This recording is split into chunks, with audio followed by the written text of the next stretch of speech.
ٹھیک ہے. تو اصول ضرر، دا ہارم پرنسپل، اس کا مطلب یہ ہے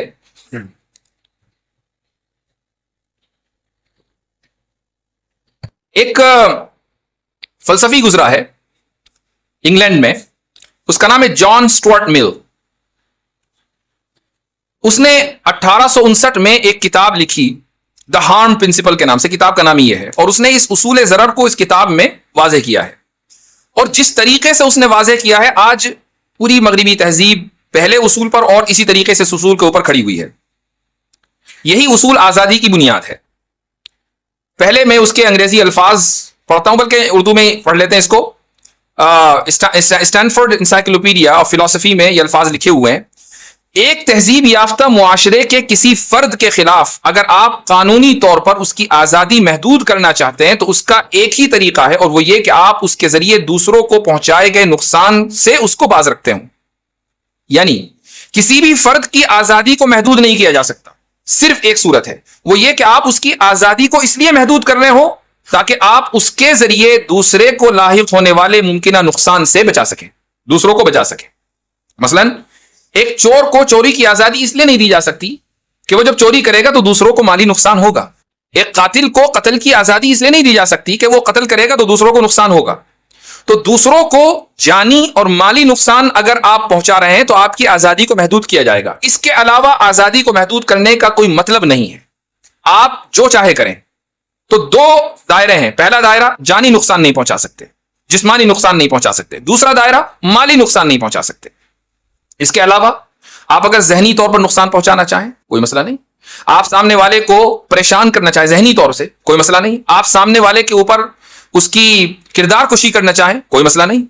آپ قرآن کریم جلا کر پوری قوم کی کو نفسیاتی طور پر یا ذہنی طور پر ان کو کبیدہ خاطر کرنا چاہیں کوئی مسئلہ نہیں ہے. آپ مقدسات کی بے حرمتی کرنا چاہیں کوئی مسئلہ نہیں ہے. تو آپ یہ دیکھیں کہ یورپ میں جگہ جگہ مختلف موقعوں کے اوپر ہم یہ سنتے ہیں کہ بھئی فلاں جگہ قرآن کریم کے نسخے کو نظر آتش کر دیا گیا، اور جب آپ احتجاج کرتے ہیں تو لوگ کہتے ہیں کہ نہیں، ہمارے یہاں آزادی اظہار رائے ہے، ہم ان کی اس آزادی کو اس لیے محدود نہیں کر سکتے چونکہ وہ اس آزادی کے ذریعے آپ کو نہ تو جسمانی طور پر نقصان پہنچا رہے ہیں نہ مالی طور پر نقصان پہنچا رہے ہیں، اور اس کے علاوہ نقصان پہنچانا اہمیت نہیں رکھتا. اگر آپ امریکہ میں، یورپ میں کسی کے اوپر زنا کا الزام لگا دیں یا کسی بد اخلاقی کا الزام لگا دیں تو سامنے والا اس وقت تک کچھ نہیں کر سکتا جب تک وہ یہ ثابت نہ کر دے کہ اس الزام کی وجہ سے میرا مالی نقصان ہوا ہے. اگر وہ یہ کہہ رہا ہے کہ میں ایک دکان چلاتا تھا اور جب میرے اوپر بد اخلاقی کا الزام لگا تو کسٹمرز آنے بند ہو گئے اور میرا 1,00,000 روپے کا نقصان ہو گیا ہے، اب تو وہ آپ کے اوپر ڈیفیمیشن کا کیس کر سکتا ہے. لیکن اگر وہ یہ ثابت نہیں کر پایا کہ کسٹمرز کم ہوئے ہیں یا اس کو کوئی مالی نقصان ہوا ہے تو آپ اس کے اوپر چاہے جس طرح کا الزام لگائیں، وہ آپ کے اوپر حد کی عزت کا یا ڈیفیمیشن کا کیس نہیں کر سکتا ہے، چونکہ اس کی کوئی ویلیو نہیں ہے. سامنے والے کو اظہار رائے کی آزادی ہے، وہ جو رائے آپ کے بارے میں قائم کرے اس کو حق ہے. یہ ہے اصول ضرر مغرب کے نزدیک جان اسٹورٹ مل. آگے پھر وہی رویہ آ جاتا ہے کہ بھائی اسلام میں بھی اصول ضرر ہے، چونکہ ہم میں سے بہت سے لوگ اس بات کے عادی ہو چکے ہیں کہ جو ادھر سے نکلے تو اس کی پیکیجنگ اسلام کے مطابق ہونی ضروری ہے. حدیث میں رسول اکرم صلی اللہ علیہ وسلم کا ارشاد ہے، عبادہ بن صامت رضی اللہ عنہ کی حدیث ہے اور مشہور حدیث ہے کہ لا ضرر ولا ضرار فی الاسلام، کہ اسلام میں نہ ضرر کی گنجائش ہے نہ ضرار کی. ضرر کیا چیز ہے؟ یعنی اسلامی احکام اور اس کے جو قوانین ہیں اسلام کے، وہ نقصان کے اوپر مبنی نہیں ہے کہ اس کے اوپر عمل کر کے آپ کسی دوسرے کو نقصان پہنچائیں، یہ ممکن نہیں ہے. کسی بھی حکم پر آپ عمل کریں گے دوسرے کو نقصان نہیں ہوگا، خود اپنے کو نقصان نہیں ہوگا. اور لا ضرار کا مطلب یہ ہے کہ آپ دوسرے کو نقصان نہیں پہنچا سکتے. تو کوئی یہ کہہ سکتا ہے کہ دیکھیں حدیث میں واضح طور پر آپ صلی اللہ علیہ وسلم نے اصول ضرر دے دیا، دا ہارم پرنسپل دے دیا، تو پھر ہمیں جان اسٹورٹ مل نے جو بات کہی ہے اس کے اوپر تنقید کرنے کا کیا مطلب ہے؟ وہ بھی وہی ہے، بلکہ ہو سکتا ہے کہ اس نے حدیثی سے کچھ نہ کچھ لیا ہو، ممکن ہے. لیکن بات پھر وہی آ جاتی ہے کہ کیا جان اسٹورٹ مل یا اس جیسے دوسرے لوگوں نے ضرر کی تعریف کی ہے؟ ہمارے یہاں اگر ضرر کو یہ کہہ دیا گیا کہ شریعت اس کے اوپر مبنی نہیں ہو سکتی، شریعت کا کوئی حکم نقصان پر مبنی نہیں ہے، تو نقصان کو بھی ڈیفائن کر دیا گیا کہ ضرر ہے کیا چیز. اور مغرب نے یہ تو کہا کہ آپ نقصان نہیں پہنچا سکتے، لیکن نقصان کیا ہے اس کو ڈیفائن نہیں کیا، اس کی تعریف نہیں کی. اور یہ بڑا فرق ہے، جیسا کہ گولڈن رول میں فرق آیا تھا.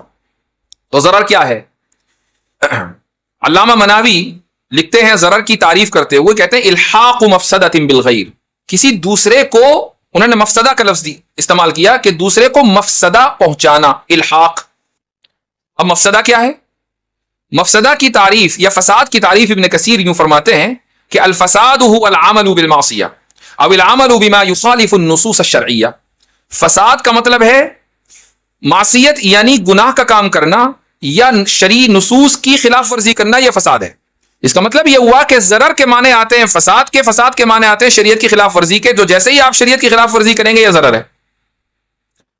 شریعت کیا ہے؟ قرآن و سنت، تو قرآن و سنت ہمارے سامنے موجود ہیں، ضرر کو مکمل طریقے سے اسلام نے ڈیفائن کر دیا ہے۔ لہذا ایک آدمی اسموکنگ کرتا ہے، سگریٹ نوشی کرتا ہے، اس سے کس کو نقصان ہے؟ دوسرے کو نقصان نہیں ہے، اس کو اپنے کو نقصان ہے۔ شریعت نے اپنے کو نقصان پہنچانے کو بھی منع کیا ہے۔ ایک آدمی ڈرگز لیتا ہے، دوسرے کو نقصان نہیں، اپنے کو نقصان ہے، یہ بھی حرام ہے۔ شراب نوشی کرتا ہے اور ایک کمرے میں بند ہو کر شراب نوشی کرتا ہے اور اس وقت نکلتا ہے جبکہ نشہ اتر چکا ہو، تو یہ کہتا ہے میں کسی کو نقصان نہیں پہنچا رہا ہوں، اس کے باوجود حرام ہے۔ لیکن مغرب میں جب تک آپ دوسرے کو نقصان نہ پہنچائیں آپ کچھ بھی کرتے رہیں۔ آپ اسموکنگ کریں کوئی مسئلہ نہیں، ڈرگز لیں کوئی مسئلہ نہیں، شراب پیئیں کوئی مسئلہ نہیں، مرد اور عورت اپنی رضامندی سے شادی سے ہٹ کر جسمانی تعلقات قائم کریں کوئی مسئلہ نہیں۔ کیوں؟ اس لیے کہ دونوں کی رضامندی شامل حال ہے، وہ کسی دوسرے کو نقصان نہیں پہنچا رہے ہیں، تو دوسرے کو نقصان نہیں پہنچانا ہے۔ شریعت یہ کہتی ہے کہ وہ تو پہنچانا ہی نہیں، اپنے کو بھی نہیں پہنچانا ہے۔ مغرب یہ کہتا ہے کہ دوسرے کو جسمانی اور مالی نقصان نہیں ہونا چاہیے۔ شریعت یہ کہتی ہے کہ جسمانی اور مالی نقصان تو پہنچا ہی نہیں سکتے، ذہنی نقصان بھی نہیں پہنچا سکتے، لہٰذا آپ دوسرے کی غیبت نہیں کر سکتے، چونکہ جب آپ غیبت کریں گے اور سامنے والے کو پتا چلے گا تو وہ کبیرہ قاتل ہوگا، وہ برا محسوس کرے گا۔ آپ جھوٹ نہیں بول سکتے، آپ کسی کے اوپر الزام تراشی نہیں کر سکتے، چونکہ سامنے والا ذہنی طور سے متاثر ہوگا۔ شریعت نے نقصان کو بہت براڈ کر دیا اور مغرب نے بہت نیرو کر دیا، یعنی بہت ہی اس کو یہ سمجھ لیجئے کہ مال اور جان تک محدود کر دیا، اور یہ بہت بڑا فرق ہے۔ اس فرق کو ملحوظ رکھنا بہت زیادہ ضروری اس لیے ہے کہ ہم اصطلاحات کے ان چکروں میں نہ پڑ جائیں۔ ایک اور مثال، گالی دینا۔ ایک آدمی نے کسی کو گالی دی، نہ اس کا جانی نقصان کیا نہ مالی نقصان کیا۔ یہی وجہ ہے کہ انگریزی بولنے والے لوگ دنیا میں جتنی گالی دیتے ہیں شاید ہی کوئی دیتا ہو۔ ان کے ہاں گالی دینا معیوب نہیں ہے، اپنے گھروں میں بچوں کے سامنے، بچے اپنے والدین کے سامنے، اور یہ پڑھے لکھے لوگوں کی بات ہو رہی ہے، وہ بڑی بڑی گالی دیتے ہیں جن کا مخفف بھی ہم نہیں بول سکتے، اس لیول پر ہیں، اور وہ مکمل گالی آمیز جملے روزمرہ کا ان کے ہاں استعمال ہے۔ تو وہ یہ کہتے ہیں کہ گالی دینے سے کسی کا نقصان نہیں ہے، ہم اپنے فرسٹریشن کا اظہار کر رہے ہیں، ہو سکتا ہے کہ ہمارا ذہن تھوڑا سا ریلیکس ہو جائے، اس لیے ہم گالی دیتے ہیں۔ اسلام یہ کہتا ہے کہ دوسرے کو گالی تو چھوڑو، تم دوسرے کو تنابز بالالقاب، یعنی دوسرے کا کوئی نام بھی نہیں رکھ سکتے جو نام دوسرا پسند نہ کرتا ہو۔ یہ زمین آسمان کا فرق ہے اصول ضرر مغرب کے اصول ضرر میں اور آپ صلی اللہ علیہ وسلم کے دیے ہوئے اصول ضرر میں۔ اب یہاں قاعدہ ضرر پر میں ایک جو ہماری طرف سے اعتراض کیا جاتا ہے وہ میں اٹھاتا ہوں، اور اس کے بعد ہم انشاءاللہ اختتام کی طرف بڑھیں گے۔ وہ اعتراض یہ ہے کہ مثلا مغرب میں جتنے بھی قوانین ہیں، بلکہ اب تو ہندوستان پاکستان میں بھی جو قوانین بنتے ہیں مشرقی ملکوں میں، وہ اسی سے متاثر ہوتے ہیں۔ گاڑی چلاتے وقت سیٹ بیلٹ پہننا یا موٹر سائیکل چلاتے وقت ہیلمٹ کا استعمال کرنا۔ کوئی یہ کہہ سکتا ہے کہ میں گاڑی چلا رہا ہوں، مجھے سیٹ بیلٹ پہننے سے تکلیف ہوتی ہے، میں ٹائٹ محسوس کرتا ہوں، بہت بالکل اس طرح میں چلا نہیں سکتا، لیکن پولیس والا چالان کر دیتا ہے، تو بھائی میں نے کس کو نقصان پہنچایا؟ گاڑی میری، چلا رہا ہوں میں، نقصان کسی کا نہیں۔ اور اگر کسی آدمی کا ایکسیڈنٹ ہوا تو اس کا اپنا نقصان ہوگا۔ تو مغرب یہ نہیں کہتا کہ تم اپنا نقصان نہیں کر سکتے، مغربی تہذیب یہ کہتی ہے کہ تم دوسرے کا نقصان نہیں کر سکتے۔ تو سیٹ بیلٹ قانون کا اگر کوئی کی مخالفت اگر کوئی کر رہا ہے، وہ یہ کہہ رہا ہے کہ میں دوسرے کا نقصان نہیں کر رہا ہوں، میں تو اپنا نقصان کر رہا ہوں، مجھے اپنے نقصان کی اجازت ہونی چاہیے۔ مغرب اس کو وہ اجازت نہیں دیتا۔ تو ایک طرف تو اس نے اصول ضرر دے کر یہ کہا کہ آپ دوسرے کو نقصان نہیں پہنچا سکتے، خود چاہے جو کریں، لیکن جیسے ہی معاملہ سیٹ بیلٹ کا آتا ہے تو کہتا ہے کہ نہیں، سیٹ بیلٹ پہننی ضروری ہے، اپنا بھی نقصان نہیں کر سکتے۔ تو توازن اور تناسب، جس کو انگریزی میں کنسسٹنسی کہا جاتا ہے، وہ نہیں رہی۔ قانون ایک جیسا ہونا چاہیے اور اس طرح ہونا چاہیے کہ وہ کسی بھی موقع پر نہ ٹوٹے۔ لیکن مغرب کے جتنے بھی قوانین ہیں وہ کسی نہ کسی موقع پر ٹوٹ جاتے ہیں.